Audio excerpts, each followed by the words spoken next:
consegue conquistar e motivar seus seguidores? A primeira coisa é que o líder precisa definir perfeitamente qual é o papel que cada membro representa na equipe.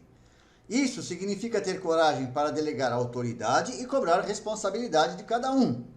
A segunda é que qualquer participante da sua equipe deve poder expressar abertamente suas ideias e opiniões. Um membro do grupo pode perder um argumento, mas nunca a sua voz. A terceira é que cada um deles deve ser responsável pelos resultados atingidos e deve assumir sua parte pelo sucesso ou pelo fracasso alcançado. A quarta é que não pode haver liderança eficaz quando não há confiança entre as pessoas.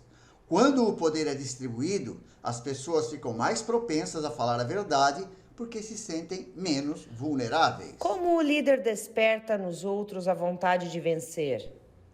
Existem 3 maneiras para o líder impulsionar a equipe. As recompensas materiais são aquelas que oferecem o maior atrativo para uma pessoa. Parte da felicidade dessa pessoa resulta da posse de bens materiais. Isso se confirma pelo fato que o comportamento humano é modificado e motivado pela perspectiva de aumentar seus ganhos e com isso melhorar o seu padrão de vida. A segunda forma é que um dos fatores que motiva as pessoas é o reconhecimento público pelos seus colegas de trabalho. A motivação nesse caso é o afago no ego. As pessoas são vaidosas e gostam de ter suas competências reconhecidas pelos seus pares. Isso acontece porque o grupo exerce um papel importante no seu dia a dia. A terceira maneira é que algumas pessoas são motivadas pela autorrealização de seus objetivos pessoais. Para essas pessoas, o mais importante não é ganhar dinheiro nem se valorizar perante o grupo de trabalho, mas sim é a felicidade íntima de alcançar os objetivos que permitam a sua realização pessoal. Elas preferem fazer aquilo que gostam, mesmo correndo o risco de não atingir recompensas materiais ou de não serem valorizadas pelo grupo. A verdadeira recompensa que esperam obter é aquela que o seu eu julga ser importante. Por que é que o maior desafio da liderança é corrigir a miopia da gestão?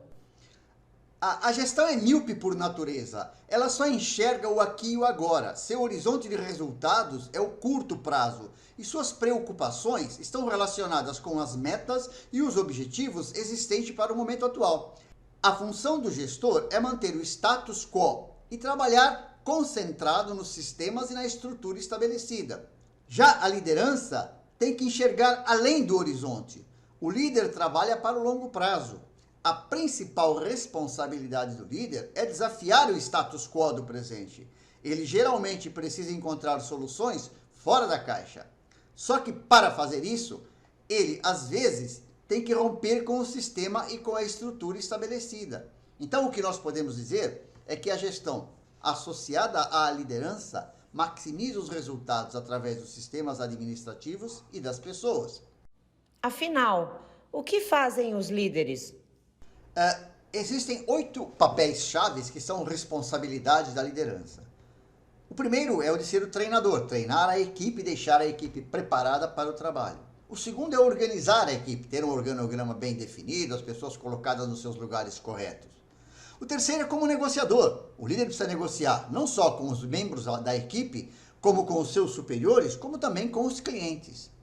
O quarto é ser o porta-voz, isto é, ele precisa atuar exercendo a função de liderança perante um público que pode ser a própria equipe, os clientes, os fornecedores, outros gestores da própria empresa ou até um público externo. Depois, o líder é um representante social. Nas inaugurações de lojas, de centros de distribuição de clientes, fornecedores importantes e em outras cerimônias sociais que exigem um representante da empresa, o líder precisa assumir essa posição frente a esse público. O líder tem que ser um consultor técnico também. Ele é uma pessoa a quem a equipe procura quando tem dúvidas e quando precisa resolver problemas que acontecem em situações diárias no mercado. O líder precisa ser um empreendedor. Apesar dele não ter uma total autonomia de trabalho, ele precisa ser arrojado, precisa ter coragem de assumir desafios. E por último, ele é um membro da equipe, quer queira, quer não, ele faz parte do grupo e tem que assumir essa posição. É melhor ser um líder de valor ou um líder de sucesso? Existem duas posições extremas do líder. Numa delas é quando ele é o líder amigão, e na outra quando é o líder mão de ferro. O amigão é o que participa das redes sociais com os membros da equipe, arranja um jeitinho de proteger os colegas, mesmo quando o desempenho foi um pouco ruim. Já o líder mão de ferro, ele não participa nem do Instagram, nem do Facebook, nem do Twitter com a equipe. Só dá valor para os resultados quando esses estão acima, muito acima da meta, e costuma punir severamente o mau desempenho.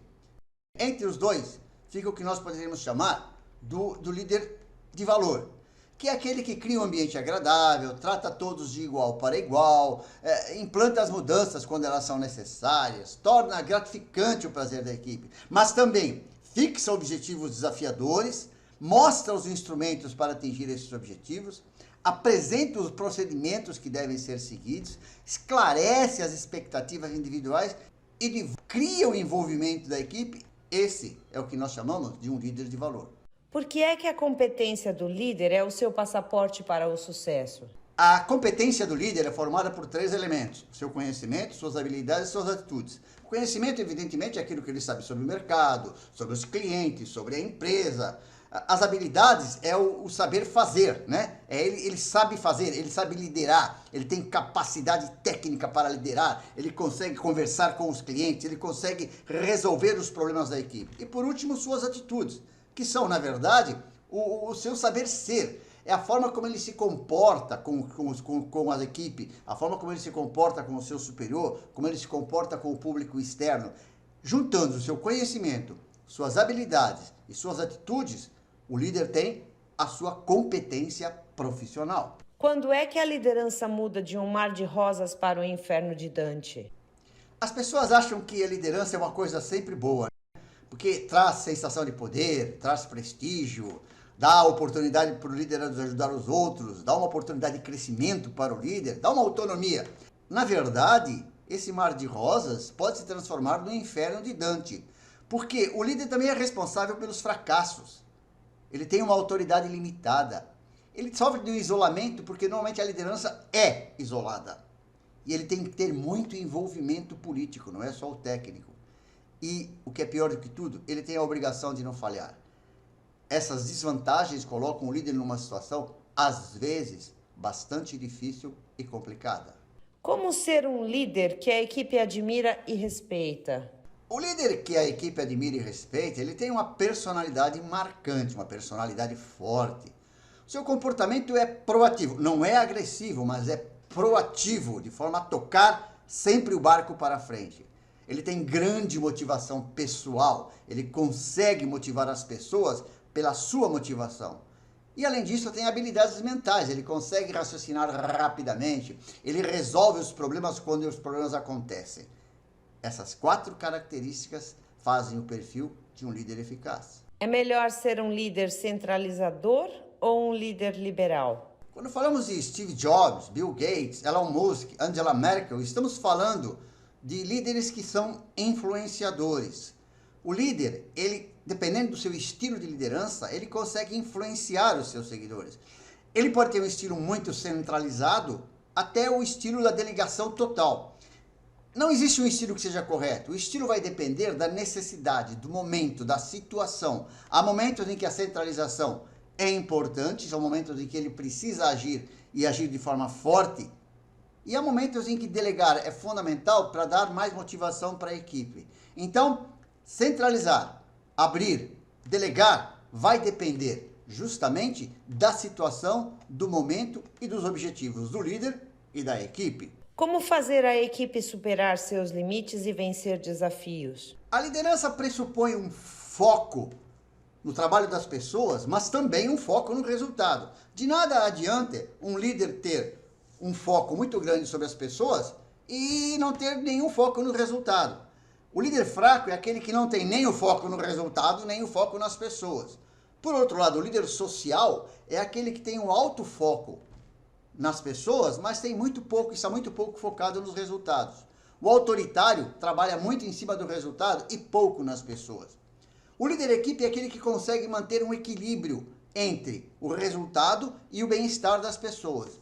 E o líder estresse é aquele que força ao máximo os resultados através das pessoas. Normalmente, para as empresas, o líder estresse é o melhor, porque ele leva ao extremo para obter seus resultados. Já para a equipe, o melhor é ter um líder equipe. Ele consegue trabalhar para que sejam obtidos os resultados, por outro lado, cria um bem-estar na equipe. O pior de todos os casos, evidentemente, é um líder fraco. Por que é que a liderança transacional paga as contas da empresa? A liderança transacional é aquela que cuida do dia a dia da empresa, né? O gerente, ele assume a posição de líder transacional porque ele responde pelo organograma da empresa, tem que saber o papel de cada indivíduo, quem deve responder a quem. Depois, as recompensas eventuais, pequenas ou grandes, as punições ele também tem que fazer. E o comprometimento, quer dizer, precisa deixar com que as pessoas se sintam responsáveis pelas coisas que estão fazendo. Isso é fundamental porque esse é o dia a dia da empresa, é como a empresa consegue atuar no mercado. É verdade que o líder transformacional já nasce com o DNA da mudança? A função do líder transformacional é, entre aspas, desmontar o que o líder transacional montou. Isso é, o líder transacional, que é aquele que cuida do dia a dia, tem a tal da cadeia escalar, tem aquelas coisas todas, ele monta as coisas para serem tudo, acontecerem sempre da mesma forma. Justamente o que o líder transformacional tem que fazer é mudar essa forma. Então ele precisa ajudar cada um a enxergar além do seu próprio interesse individual. Ele precisa motivar e promover a busca da autorrealização. Ele tem que desenvolver um sentido de equipe, justificar a necessidade das mudanças, fortalecer compromisso com essa mudança e, o que é mais importante, criar um senso de urgência na equipe para que ela se prontifique a fazer as mudanças. Por que todo líder situacional precisa ser mutante e polivalente? A liderança situacional, como o próprio nome diz, é aquela que varia de acordo com a situação. Há momentos em que o líder tem que atuar de uma maneira, outra de outra. Por isso é que ele tem que ser mutante e polivalente. Quando a situação exige força, ele trabalha com força. Quando a situação exige afagar o ego das pessoas, ele vai afagar o ego.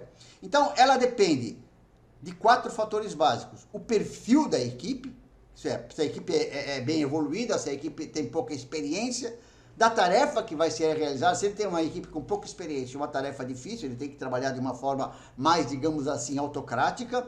Do meio ambiente, se ele está no meio ambiente hostil, ou se a empresa domina o mercado.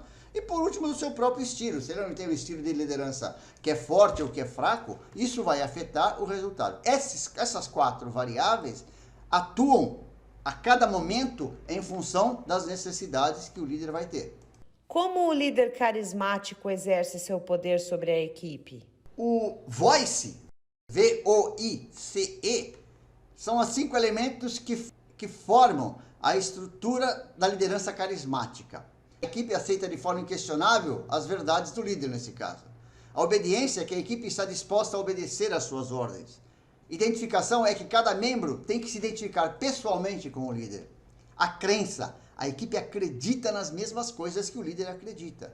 E a emoção, a equipe tem que estar emocionalmente envolvida com a missão e com os seus objetivos. É importante observar que, às vezes, a liderança carismática é complicada e traz problemas também. Ele pode ser visto como um elemento superficial ou um hipócrita. Ele pode estar focado em si mesmo mais do que nos próprios seguidores. Corre o risco de se tornar egoísta. E, por último, ele pode ofuscar outras pessoas importantes, brilhantes, que poderiam estar aparecendo dentro da equipe. Ela ou ele? Quem vai para a pole position na liderança? A liderança masculina ou feminina tem muita coisa em comum, claro que tem coisas diferentes também, né? Normalmente os homens aderem a uma abordagem do tipo transacional, enquanto que as mulheres são mais líderes transformacionais.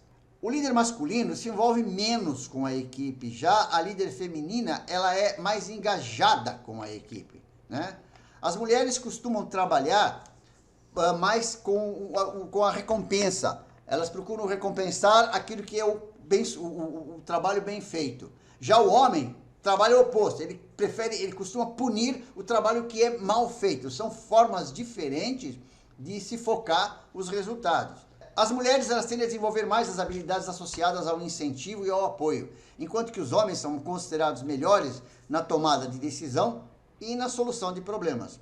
Eles tentam, claro que cada um tenta criar um ambiente favorável de acordo com essas suas características.